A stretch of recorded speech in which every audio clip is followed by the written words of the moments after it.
Sabay-sabay po nating basahin ang Aklat ng Mga Awit, chapter 97 verses 1 to 12.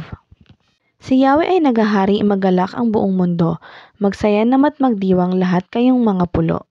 Ang paligid niya ulap na puno ng kadiliman, kaharian niya matuwid at salig sa katarungan. Sa unahan niya ay apoy patuloy na nag-aalab, sinusunog ang kaaway sa matindi nitong ningas. Yaong mga kidlat niyang tumatanglaw sa daigdig, kapag iyon ay namasdan ang lahat ay nanginginig. Itong mga kabundukan ay madaling nalulusaw sa presensya ni Yahweh, Diyos ng sandaigdigan. Sa langit ay nahahayag nga ang kanyang katuwiran, sa lupa ay makikita ang kanyang kadakilaan. Lahat silang sumasamba sa kanilang Diyos-Diyosan, mahihiya sa kanilang paghahambog na mainam. Mga Diyos nilang ito ay yuyuko sa may kapal. Nagagalak itong Zion, mamamaya'y nagsasaya. Nagagalak ang lahat ng mga lungsod nitong Juda, dahilan sa wastong hatol yaong gawad na parusa. Ikaw, Yahweh, ay dakila at hari ng buong lupa. Dakila ka sa alinmang mga Diyos na ginawa.